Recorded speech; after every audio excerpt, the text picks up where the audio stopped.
Hello everyone, I am Mukesh Ramani from government polytechnic college Karauli mechanical department. आज के इस video lecture में हम डिस्कस करने वाले हैं आपके सब्जेक्ट फ्लूइड मैकेनिक्स, जो कि मैकेनिकल और सिविल इंजीनियरिंग के 202 सब्जेक्ट कोड के अंतर्गत आता है। आज के इस वीडियो लेक्चर में हम डिस्कस करने वाले हैं कुछ ऑब्जेक्टिव्स क्वेश्चंस के बारे में, क्योंकि इस वर्ष एग्ज़ाम्स में आपके ऑब्जेक्टिव क्वेश्चंस आने हैं। और इस बार हम डिस्कस कर रहे हैं आपकी जो तीसरी यूनिट है, हाइड्रोस्टैटिक फोर्स, मतलब द्रव स्थितिकी बल के ऊपर, उसके बारे में कुछ ऑब्जेक्टिव क्वेश्चंस को आज डिस्कस करते हैं। तो ऑब्जेक्टिव क्वेश्चन डिस्कस करने से पहले हम थोड़ा डिस्कस करते हैं कि जो आपका ये हाइड्रोस्टैटिक फोर्स है उसमें किन किन चीज़ों के बारे में हम अध्ययन करते हैं और क्या एक्चुअली इसकी परिभाषा होती है। तो सबसे पहले हम अगर बात करें कि आपका जो हाइड्रोस्टैटिक फोर्स है उसको कैसे डिफाइन कर सकते हैं। हाइड्रोस्टैटिक फोर्स का मतलब होता है किसी भी स्थैतिक द्रव के द्वारा, किसी भी स्थैतिक द्रव के द्वारा किसी पृष्ठ पर लगने वाला जो बल होता है उसे हाइड्रोस्टैटिक फोर्स कहते हैं। इसे हम टोटल प्रेशर भी कहते हैं, टोटल प्रेशर है, इसे हम कुल दाब भी कहते हैं, क्योंकि ये जो कुल दाब है, ये जो कि प्रेशर, ये जो फोर्स एग्जर्ट हो रहा है प्लेन सरफेस के ऊपर, वो बेसिकली प्रेशर की वजह से होता है। तो अगर हम एक समझने की कोशिश करें, समझने की कोशिश करें कि सपोज़ एक आपका कोई भी स्थैतिक, इस तरह से कोई भी लिक्विड है, द्रव है, इसमें कोई भी एक प्लेन सरफेस है, मैंने एक जनरलाइज्ड कंडीशन मान ली जो कि इंक्लाइंड है। तो इस प्लेन सरफेस, इसका एक व्यू अगर हम देखें तो इस तरफ आपका एक व्यू होगा, दूसरा व्यू ये इस तरह दूसरा व्यू होगा। और ये अगर हम देखें कि इस ए और बी पृष्ठ पर इस स्थैतिक द्रव के द्वारा इस सरफेस पर कितना बल आरोपित होता है, उसे ही हम हाइड्रोस्टैटिक फोर्स कहते हैं। तो इनमें दो चीज़ों की कैलकुलेट करने की ज़रूरत होती है। पहला होता है आपका हाइड्रोस्टैटिक फोर्स, जिसको आप द्रव स्थितिकी बल कहते हैं, इसको हम टोटल प्रेशर भी कहते हैं। इसको हम एफ से लिखते हैं, तो जनरली हम एफ को कैलकुलेट करना होता है। तो अगर हम यहाँ पे बात करें तो अगर ए पॉइंट की बात करें, यहाँ पे प्रेशर कम होने की वजह से फोर्स कम होगा, क्योंकि फोर्स को आप ऐसे ही डिफाइन करते हो कि प्रेशर को एरिया से मल्टीप्लाई कर दे तो हमें फोर्स मिलता है। तो जैसे जैसे नीचे जाते जाएंगे, इसकी जो इंटेंसिटी है प्रेशर की बढ़ती जाएगी, प्रेशर की इंटेंसिटी बढ़ती जाएगी, तो आपकी फोर्स की भी इंटेंसिटी बढ़ती जाएगी। तो ये अगर सेंटर ऑफ ग्रेविटी है बिल्कुल मध्य में, तो दो चीज़ों की कैलकुलेट करने की, तो इसका जो रिजल्टेंट फोर्स है वो कितना लगेगा और कहाँ पर लगेगा। तो कहाँ पर लगेगा, तो सीधी सी बात है, ये जो रिजल्टेंट फोर्स है ये सेंटर ऑफ ग्रेविटी से कुछ नीचे लगेगा, तो लगभग हमने इसको यहाँ पे मान लिया। तो आपका रिजल्टेंट फोर्स है जो एफ, ये सेंटर ऑफ ग्रेविटी से नीचे लगेगा। इसी पॉइंट को हम बोलते हैं सेंटर ऑफ प्रेशर, इसी पॉइंट को हम बोलते हैं सेंटर ऑफ प्रेशर सीपी, या इसी को हम बोलते हैं दाब केंद्र। तो दो चीज़ों की ज़रूरत होती है कि एफ कितना लगा, और ये जो सेंटर ऑफ प्रेशर है इसकी ये जो मुक्त सतह है वहाँ से कितनी दूरी होती है। तो जब भी हम पहले एफ़ की बात करें तो एफ़ का फॉर्मूला आप डिफाइन करते हो, जो एफ़ बराबर होता है वो होता है रो इंटू जी इंटू ए इंटू में एक्स बार। ये तो फोर्स की वैल्यू हो गई, हम पढ़ते हैं रो इंटू जी इंटू ए इंटू एक्स बार, जहाँ पे एक्स बार आपका होता है, एक्स बार होता है यहाँ से सेंटर ऑफ ग्रेविटी की फ्री सरफेस से डिस्टेंस। तो इसको कई बार हम एच बार से, एच से, एक्स बार से, किसी से भी दिखा सकते हैं, पर आपको ये पता होना चाहिए कि जो ये एक्स बार है ये क्या है, तो सेंटर ऑफ ग्रेविटी की फ्री सरफेस से दूरी। तो इस फॉर्मूले से तो हम इस फॉर्मूले से तो हम फोर्स की वैल्यू निकालते हैं। इसी को हम कुल दाब भी कहते हैं। हालांकि इसकी यूनिट न्यूटन है, लेकिन इसको कुल दाब इसलिए बोला जाता है क्योंकि ये दाब की वजह से होता है। दूसरा, अगर हम बात करें इस सेंटर ऑफ प्रेशर की फ्री सरफेस से डिस्टेंस, तो सपोज अगर हम इसको h मानते हैं तो इसका फॉर्मूला होता है h, जो होता है बराबर होता है एक्स बार प्लस आई जी अपॉन ए एक्स बार और साइन स्क्वायर थीटा, जहाँ पे ये जो थीटा है ये आपका इसका एंगल होता है प्लेन सरफेस का। तो दो चीज़ें होती हैं, पहला फोर्स रो इंटू जी इंटू ए इंटू एक्स बार, और दूसरा होता है सेंटर ऑफ प्रेशर की दूरी फ्री सरफेस से, तो एक्स बार आई जी अपॉन ए एक्स बार साइन स्क्वायर थीटा, जहाँ पे एक्स बार हमने बताया ए जो भी आपका प्लेन सरफेस है उसका क्षेत्रफल कितना है, I G moment of inertia about centroidal axis. तो अगर ये जी है तो यहाँ से मोमेंट ऑफ इनर्शिया इसका कितना होगा, इसके बारे में हम डिस्कस करते हैं। तो चलिए हम शुरू करते हैं कि आपके जो ऑब्जेक्टिव क्वेश्चन है वो किस तरह के आते हैं। तो सबसे पहले हम पहले क्वेश्चन की तरफ चलते हैं। पहला क्वेश्चन आपका यही है, पहला क्वेश्चन है आपका फर्स्ट क्वेश्चन, निमज्जित पृष्ठ पर दाब केंद्र की गहराई क्या होती है। निमज्जित मतलब समझ इमर्ज्ड, जो भी आपका सरफेस है उसमें दाब केंद्र की गहराई क्या होगी। अभी हमने डिस्कस किया कि जो दाब केंद्र की गहराई होती है वो एक्स बार आई जी अपॉन ए एक्स बार, यहाँ पे अगर देखें डी ऑप्शन, एच बार जो होता है एक्स बार प्लस आई जी अपॉन ए एक्स बार साइन स्क्वायर थीटा, अभी हमने डिस्कस किया। तो किसी भी इस प्लेन सरफेस पे जो दाब केंद्र की गहराई होती है वो इस फॉर्मूले से हम कैलकुलेट कर सकते हैं, जहाँ पे X bar centre of gravity की फ्री सरफेस से distance, I G moment of inertia about centroidal axis, area होता है जो पृष्ठ का, और थीटा जितने एंगल पे वो सरफेस आपकी इंक्लाइंड है। तो इंक्लाइंड सरफेस की बात होगी, जनरलाइज होती है। इंक्लाइंड में अगर हम दो केसेस और बात करें, अगर इंक्लाइंड सरफेस ना हो कि वर्टिकल हो तो थीटा बराबर 90 डिग्री हो जाता है, तो यहाँ से फॉर्मूला चेंज हो जाएगा। और वर्टिकल ना हो कि अगर हॉरिजॉन्टल हो वहाँ पे थीटा बराबर 0 डिग्री हो जाता है, तो फॉर्मूला चेंज हो जाता है। तो किसी भी स्थिति के लिए चाहे वो इंक्लाइंड हो, चाहे वो वर्टिकल हो, चाहे वो हॉरिजॉन्टल हो, हम इस एच बार मतलब दाब केंद्र की गहराई निकाल सकते हैं। और अगर फोर्स का फॉर्मूला देखें तो फोर्स का फॉर्मूला तीनों स्थिति में वही रहता है, रो इंटू जी इंटू ए इंटू एक्स बार। तो यहाँ से जो ऑप्शन हो जाता है डी। दूसरा क्वेश्चन है, यदि तरल का विशिष्ट बार W है, H गहराई कि किसी बिंदु पर दाब तीव्रता होगी। हमने इससे पहले की यूनिट में भी ऑब्जेक्टिव क्वेश्चन डिस्कस किए थे, तो हमने देखा था कि जो किसी भी गहराई पर प्रेशर होता है वो होता है रो इंटू जी इंटू एच। तो बिंदु पर दाब तीव्रता पूछी हुई है, तो P बराबर आपकी हो जाती है ये रो जी, हमने पहले भी डिस्कस किया था, ये रो जी आपका होता है स्पेसिफिक वेट जिसको हम बोलते हैं W इंटू ये एच है ही, तो प्रेशर को हम W इंटू एच से भी लिख सकते हैं। तो यहाँ से अगर ऑप्शन की बात करें तो ये ऑप्शन आपका हो जाता है बी। ये W बराबर रो जी आता है क्योंकि W आपका होता है स्पेसिफिक वेट। अगर हम W की बात करें तो वेट टू द वॉल्यूम, और वेट को आप लिखते हो mg अपॉन वॉल्यूम, तो मास अपॉन वॉल्यूम आपका होता है रो, और ये g आपका है ही, तो रो इंटू जी W के बराबर आ जाता है। तो यहाँ से ऑप्शन आपका W इंटू एच। तीसरे क्वेश्चन की बात करें, तीसरा क्वेश्चन है, किसी डूबे हुए पिंड का वह बिंदु जिस पर होकर तरल का परिणामी दाब कार्य करता है। परिणामी दाब का मतलब वही हाइड्रोस्टैटिक फोर्स से ही है कहलाता है। हमने डिस्कस किया था कि जहाँ पे ये रिजल्टेंट फोर्स काम करता है उसी को हम दाब केंद्र कहते हैं। तो यहाँ से जो ऑप्शन हो जाता है वो बी, दाब केंद्र मतलब सेंटर ऑफ प्रेशर। उसके बाद हम चौथे क्वेश्चन की बात करें, चौथा क्वेश्चन है, डूबी हुई सतह पर गहराई बढ़ाने के साथ दाब तीव्रता बढ़ती है, क्योंकि जिससे जैसे डेप्थ आपकी बढ़ती जाएगी वैसे वैसे आपकी प्रेशर भी बढ़ता जाएगा। तो इसका ऑप्शन हो जाएगा ए, बढ़ती है। पांचवें क्वेश्चन की बात करें, अपलव केंद्रीय ऊंचाई निम्न के बीच की दूरी होती है। अपलव का मतलब होता है मेटा सेंटर। तो मेटा सेंटर जो हाइट है वो किस से दी जाती है, तो सबसे पहले जो मेटा सेंट्रिक हाइट होती है वो मेटा सेंटर और सेंटर ऑफ ग्रेविटी के बीच की दूरी होती है। अगर यहाँ पे ऑप्शंस की बात करें तो जड़त्व केंद्र तो सेंटर ऑफ ग्रेविटी हो गया, और मेटा सेंटर, तो ए ऑप्शन आपका बिल्कुल सही हो जाता है। और इसके साथ हम अगर मेटा सेंटर पॉइंट को डिफाइन करें, मेटा सेंटर पॉइंट का है, अगर इसकी डिफाइन करें तो सपोज ये कोई तैरती वस्तु है, ऑब्जेक्ट है, तो अगर हम उसको टिल्ट करें तो जो उसका नॉर्मल एक्सिस है और जो नई बायोंसी फोर्स का एक्सिस है वो आपस में जिस पॉइंट को प्रतिच्छेद करते हैं उसी पॉइंट को हम बोलते हैं आपका मेटा सेंटर पॉइंट। सपोज अगर पहली कंडीशन ये है किसी ऑब्जेक्ट की, तो इसका नॉर्मल एक्सिस ये है, हमने इसको जैसे ही टिल्ट किया तो इसका नॉर्मल एक्सिस यही रहेगा, लेकिन सेंटर ऑफ बायोंसी सपोज यहाँ पे चेंज हो गया, तो ये सेंटर ऑफ बायोंसी की जो नई लाइन है ये किस पॉइंट पर इसको कट करती है, इसी को हम बोलते हैं मेटा सेंटर पॉइंट। और सेंटर ऑफ ग्रेविटी सपोज यहाँ है जी, और जी से लेके एम तक की दूरी को हम बोलते हैं Meta centric height. Meta centre को आप इस प्रकार से भी डिफाइन कर सकते हो कि ये एक ऐसा पॉइंट है जिसके अराउंड ये ऑब्जेक्ट आपका ऑस्सिलेट करता है, दोलन गति करता है, उसे हम मेटा सेंटर पॉइंट कहते हैं। तो ये तो बात हुई मेटा सेंटर पॉइंट की। नेक्स्ट क्वेश्चन की अगर बात करें, सिक्स क्वेश्चन है, किसी तरल में फ्लोटिंग पर तरल पर लगाया गया परिणामी ऊपरी दाब अपवर्ड प्रेशर पिंड द्वारा हटाया गया तरल के भार के बराबर होता है, सिद्धांत कहलाता है।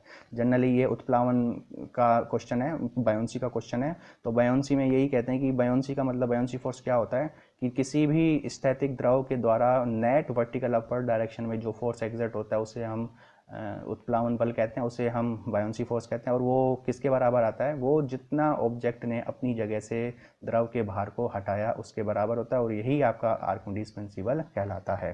तो यहाँ से अगर ये सिद्धांत की बात करें तो यहाँ से सिद्धांत आपका हो जाता है आर्किमिडीज का सिद्धांत, तो ये ऑप्शन सी हो जाता है। सातवें क्वेश्चन की बात करें, यदि द्रव का विशिष्ट बार W, डूबी सतह का क्षेत्रफल A, द्रव तल में डूबी सतह गुरुत्व केंद्र की गहराई x है, तो डूबी क्षैतिज सतह पर संपूर्ण दाब होगा। संपूर्ण दाब का मतलब उसी हाइड्रोस्टैटिक प्रेशर से ही है। तो हमने बात की थी हाइड्रोस्टैटिक प्रेशर की, तो वहाँ से फॉर्मूला निकाला था F बराबर रो इंटू जी इंटू ए इंटू में एक्स बार। तो यहाँ पे रो इंटू जी W हो जाता है, एरिया आपका सरफेस का एरिया, और एक्स बार आपका केंद्र की सेंटर ऑफ ग्रेविटी की फ्री सरफेस से दूरी। तो ये W into N to x bar एक तरह से हाइड्रोस्टैटिक फोर्स या कुल दाब को प्रदर्शित करता है। तो यहाँ से जो ऑप्शन हो जाता है वो ए, W इंटू ए इंटू एक्स बार। यहाँ पे स्मॉल ए दिया हुआ है, हालांकि ये W into A capital A into x bar होना चाहिए था, तो ये कैपिटल ए है। नेक्स्ट क्वेश्चन की बात करें हम, नेक्स्ट क्वेश्चन है यदि सतह पर द्रव की स्वतंत्र सतह से थीटा कोण नत है तो सतह पर संपूर्ण दाब होगा। अभी हमने डिस्कस किया था, सपोज आपकी इंक्लाइन सरफेस है तो इस केस में भी जो फोर्स है उसकी वैल्यू यही होती है रो इंटू जी इंटू ए इंटू एक्स बार, कि जो थीटा पर डिपेंड नहीं करेगा। जैसे ही आप इंक्लाइन करोगे तो एक्स बार की वैल्यू अपने आप चेंज हो जाती है, तो फोर्स की भी वैल्यू आपकी चेंज हो जाती है, लेकिन फॉर्मूला आपका वही रहता है। तो ये फॉर्मूला आपका ये हो जाएगा डब्ल्यू इंटू ए इंटू में एक्स बार। 9 की बात करें क्वेश्चन, उत्प्लावयंसी किस पर निर्भर करती है? श्यानता पर, हटाएगा तरल की सहनति मतलब द्रव्यमान पर, हटाएगा तरल के दाब पर, इनमें से कोई नहीं। तो अभी हमने डिस्कस किया जो बयोंसी है वो द्रव ने अपनी जगह, ऑब्जेक्ट ने अपनी जगह से द्रव के कितने मास को हटाया या कितने वेट को हटाया उसके बराबर, तो इसका ऑप्शन आपका हो जाता है बी। 10वें क्वेश्चन की बात करें, दाब केंद्र होता है गुरुत्व केंद्र से, तो जनरली हमने डिस्कस किया था इंक्लाइंड के केस में जो सेंटर ऑफ ग्रेविटी मध्य में है तो रिजल्टेंट फोर्स इससे थोड़ा नीचे आता है, तो जो प्रेशर है, सेंटर ऑफ प्रेशर है या दाब केंद्र है वो हमेशा सेंटर ऑफ ग्रेविटी से नीचे होता है। एक स्पेशल केस में अगर हॉरिजॉन्टल सरफेस है तो वो उसमें सेंटर ऑफ ग्रेविटी से कोइंसाइड कर जाता है। तो यहाँ पे एक जनरलाइज की बात करें तो बिल्कुल आपका ऑप्शन बी हो जाता है, जो कि नीचे होना चाहिए। क्वेश्चन नंबर 11 की बात करें, 11वां क्वेश्चन है, तैरता हुआ पिंड अस्थायी संतुलन में होता है जब उसका जड़त्व केंद्र होता है। कभी भी हम स्टेबिलिटी की बात करते हैं तो 3 तरह की स्टेबिलिटी होती है किसी भी फ्लोटिंग ऑब्जेक्ट के लिए, स्टेबल इक्विलिब्रियम, अनस्टेबल इक्विलिब्रियम और न्यूट्रल इक्विलिब्रियम। स्टेबल इक्विलिब्रियम का मतलब है स्थायी साम्य अवस्था। स्थायी साम्य अवस्था का मतलब ये होता है कि अगर हमने पिंड को अपनी जगह से हटाया तो कुछ समय बाद वो अपनी पुरानी पोजीशन पर आ जाए तो उसको हम बोलते हैं स्थायी साम्य अवस्था। अगर वो नहीं आ पाता तो उसे हम कहते हैं अस्थायी मतलब अनस्टेबल इक्विलिब्रियम, और एक कुछ निश्चित दूरी पर जाके वो न्यूट्रल हो जाता है तो उसे हम बोलते हैं न्यूट्रल। तो जब भी बात की जाती है तो जनरली अगर जो इसकी स्टेबिलिटी है वो मेटा सेंटर पॉइंट और सेंटर ऑफ ग्रेविटी से दी जाती है। मेटा सेंटर पॉइंट अगर सेंटर ऑफ ग्रेविटी से ऊपर होता है तो स्थायी स्टेबल संतुलन होता है। मेटा सेंटर पॉइंट यदि सेंटर ऑफ ग्रेविटी से नीचे होता है तो अस्थायी होता है। मेटा सेंटर और सेंटर ऑफ ग्रेविटी आपस में एक पॉइंट पे कोइंसाइड कर जाते हैं तो वो न्यूट्रल होता है। क्वेश्चन में पूछा गया तैरता हुआ पिंड अस्थायी संतुलन में, अस्थायी संतुलन में है तो उसका जड़त्व केंद्र, तो उसका जो जड़त्व केंद्र है वो हमेशा मेटा सेंटर से ऊपर होता है, मतलब अपलव केंद्र से ऊपर, तो आपका ऑप्शन हो जाता है ए। तो ये होगा आपका 11वां क्वेश्चन। नेक्स्ट हम बात करें आपकी 12वें क्वेश्चन की। 12वां क्वेश्चन है आपका, तैरता हुआ पिंड उदासीन संतुलन। उदासीन संतुलन में अभी हमने डिस्कस किया कि जो मेटा सेंटर पॉइंट और सेंटर ऑफ ग्रेविटी है वो आपस में एक पॉइंट पर आते हैं, तो जड़त्व केंद्र उत्प्लवन केंद्र के ऊपर आ जाता है, तो यहाँ से ऑप्शन आपका ए हो जाता है। क्वेश्चन नंबर 13 की बात करें, 13 क्वेश्चन है, मेसोनरी डैम पर 2 प्रकार के बल क्रिया करते हैं वो कौन से हैं? तो जनरली जो इस पे ऊपर क्रिया करते हैं तो एक तो ऊपरी प्रवाह अपस्ट्रीम की ओर पानी का संपूर्ण दाब होता है, और बांध का भार होता है जो कि बांध के गुरुत्व केंद्र के नीचे की ओर क्रिया करता है। तो ये 2 ऑप्शन जो आपके सही हो जाते हैं। तो यहाँ से अनुप्रवाह की ओर नहीं होता, ये ऊपरी अपस्ट्रीम की ओर पानी का संपूर्ण दाब होता है, तो यहाँ से आपका ऑप्शन हो जाता है बी। नेक्स्ट क्वेश्चन की बात करें 14 का, 14 है का अर्थ स्थिर द्रव द्वारा डाले गए दाब के अध्ययन से होता है। स्थिर स्टैटिक लिक्विड द्वारा बल कितना आरोपित होता है वो हम फ्लूइड स्टैटिक मतलब द्रव स्थिति में ही पढ़ते हैं, तो इसमें जो द्रव स्थिति के अंतर्गत इसका अध्ययन किया जाता है। दूसरा हम बात करें संपूर्ण दाब का मात्रक एमकेएस प्रणाली में होता है। संपूर्ण दाब मतलब आपका होता है हाइड्रोस्टैटिक फोर्स, तो फोर्स की जो यूनिट्स होती हैं उसके बारे में बात की गई है, यहाँ से दाब से कंफ्यूज मत होना। हालांकि ये दाब संपूर्ण दाब का मतलब हाइड्रोस्टैटिक फोर्स है, तो फोर्स की यूनिट क्या होती है वो देखना है। तो एम के एस यूनिट में फोर्स की यूनिट आपकी केजी होती है और एस आई में आपकी न्यूटन होती है, तो यहाँ से आपका ए ऑप्शन। इससे नेक्स्ट में ही पूछा हुआ है 16 में ही कि एस आई प्रणाली में संपूर्ण दाब का मात्रक क्या होता है, तो न्यूटन भी हो सकता है और किलो न्यूटन भी, तो सी ए और बी दोनों ऑप्शन सही हो जाते हैं। 17वें क्वेश्चन की बात करें, ऊर्ध्वाधर पृष्ठ वर्टिकल सरफेस पर दाब केंद्र होता है। तो दाब केंद्र के बारे में हमने देखा था कि जो एच होता था एक्स बार प्लस आई जी अपॉन ए एक्स बार, और साथ में होता था साइन स्क्वायर थीटा। तो वर्टिकल के लिए थीटा 90 होते ही साइन 90 1 हो जाता है, तो साइन 9 होते ही ये साइन का हट जाएगा, तो यहाँ से आई जी अपॉन ए एक्स बार ही बचता है। तो यहाँ से अगर हम ए ऑप्शन की तरफ देखें, यहाँ हम देखें ओ ए ऑप्शन को, तो ए ऑप्शन एच बार बराबर एक्स बार प्लस आई जी अपॉन ए एक्स बार, साइन स्क्वायर थीटा की वैल्यू 1 हो जाती है, तो ऑप्शन आपका ए हो जाता है। दूसरा बात करते हैं, हम ये पहले भी पढ़ते हैं कि जो वृत्ताकार पृष्ठ के लिए आई जी का मान होता है, तो आई जी मतलब moment of inertia about centroidal axis, तो ये होता है पाई/64 डी की पावर 4, तो यहाँ से जो सी ऑप्शन है वो सही हो जाता है। नेक्स्ट क्वेश्चन की बात करें हम 19th की। 19th क्वेश्चन आपका कहता है अर्धवृत्ताकार के लिए पृष्ठ के IG का मान होता है। तो ये वैल्यू निकालने के लिए हम सॉल्व कर सकते हैं। सॉल्व कैसे कर सकते हैं? सपोज़ ये आपका कोई अर्धवृत्त है, ये आपका सेंटर ऑफ ग्रेविटी है G, तो इस IG से पास होने वाले अक्ष के सापेक्ष IG क्या होना चाहिए? तो ये सपोज आपका A एक्सिस है, तो यहाँ पे हम पैरेलल एक्सिस थ्योरम लगा सकते हैं। पैरेलल एक्सिस थ्योरम ये कहती है कि अगर आपको किसी भी अक्ष के सापेक्ष अगर मोमेंट ऑफ इनर्शिया लगाना है जो कि सेंटर ऑफ ग्रेविटी की अक्ष के समानांतर हो, तो उससे हम कैलकुलेट कर सकते हैं। तो IA बराबर हम निकाल सकते हैं IG plus A into H का स्क्वायर, जहाँ पे h ये दो जो पैरेलल एक्सिस है उनके मध्य की दूरी होती है। तो इसके लिए हम पढ़ते आए हैं कि ये जो दोनों की डिस्टेंस होती है वो होती है आपकी 4r/3π, या इसको हम बोल सकते हैं 2d/3π। तो ये जब सारी वैल्यूज़ हम इस फॉर्मूले में रखेंगे तो यहाँ से IG बराबर IA माइनस AH स्क्वायर हो जाता है। एरिया इसका हाफ हो जाएगा, π/4 d स्क्वायर होता है तो π/8 हो जाएगा, और h का स्क्वायर मतलब 2d/3π का स्क्वायर करोगे, और फाइनली जब इसको सॉल्व करोगे तो आपकी ये वैल्यू कैलकुलेट होकर आती है π/457 d की पावर 4। ये गलत है, यहाँ d की पावर आपका 4 होना चाहिए। तो यहाँ से जो 19वें का आंसर, सॉरी ये ऑप्शन दिया हुआ है, बी ऑप्शन में क्यूब दिया हुआ था लेकिन इसमें आपका ये देखो 4 दिया हुआ है, तो ये आपका π/457 d की पावर 4 सही हो जाता है बिल्कुल। ये आपका हुआ 19th क्वेश्चन। नेक्स्ट हम बात करें 20वें क्वेश्चन की। एक आयताकार क्षैतिज पृष्ठ जिसका क्षेत्रफल इतना दिया हुआ है, पानी की सतह से 3 मीटर नीचे, तो सतह पर संपूर्ण दाब ज्ञात करें। तो सतह पर अगर संपूर्ण दाब की बात करें तो सपोज आपके पास कुछ इस तरह से है, ये आपकी फ्री सरफेस है, एक क्षैतिज पृष्ठ है कुछ इस तरह से, जिसका साइड एक ये है 1 और ये 0.75 है, और ये मुक्त सरफेस से 3 मीटर की डिस्टेंस पर है। तो फोर्स की बात की तो फोर्स का फॉर्मूला हम लगाएं रो इंटू जी इंटू ए इंटू एक्स बार। तो रो आपका हो जाता है 1000, जी की वैल्यू हो जाती है 9.81, एरिया आपका हो जाता है 1 इंटू 0.75, और यहाँ पे X bar centre of gravity की फ्री सरफेस से डिस्टेंस 3। तो इन सब को अगर हम सॉल्व करें तो ये वैल्यूज़ 1000 को अगर हम किलो माने तो ये बाकी की वैल्यू कैलकुलेट होकर आती है 22.073 किलो न्यूटन। तो यहाँ से हम इसको जब सॉल्व करेंगे तो ये वैल्यू कैलकुलेट होकर आती है। तो यहाँ से आंसर हो जाता है बी 22.073 किलो न्यूटन। 21वें क्वेश्चन की बात करें, बांध पर लगते हैं। अभी हमने डिस्कस किया था कि जो ऊपरी प्रवाह की ओर पानी का संपूर्ण दाब अपस्ट्रीम, या जो बांध का भार जो कि बांध के गुरुत्व केंद्र के नीचे की ओर क्रिया करता है। तो इस प्रकार से हम इसको देख सकते हैं, पहले भी रिपीट हुआ है क्वेश्चन। दूसरा, अगर हम 22वें क्वेश्चन की बात करें, किसी बांध अथवा स्ट्रीम में पानी के प्रवाह को नियंत्रित करने के लिए बनाए जाते हैं। तो स्लूज गेट्स जो होते हैं वो कंट्रोल करने के लिए बनाए जाते हैं। तो यहाँ से आप इसका आंसर देख सकते हो। नेक्स्ट है, बांध की स्थिरता की आवश्यक शर्तें हैं। बांध की स्थिरता की आवश्यक शर्तें हैं आपकी, अगर एक बांध की स्थिरता की बात करें तो ऑप्शन दिए हुए हैं। पहला है, बांध को लुढ़कने से रोकने के लिए परिणामी बल आधार से गुजरना चाहिए, सही। आधार पर अधिकतम में न्यूनतम प्रतिबल सुरक्षित होना चाहिए, इसके लिए परिणामी बल आधार के मध्य या मिडिल थर्ड से ही गुजरना चाहिए। इसकी भी हम स्टडी करते हैं। बांध को फिसलने से रोकने के लिए क्षैतिज बल अधिकतम घर्षण बल से कम होना चाहिए। तो इस हिसाब से आपके जो ऑप्शन है वो सब सही हो जाते हैं। तो यहाँ से जो आंसर है वो आपका उपरोक्त सभी हो जाता है।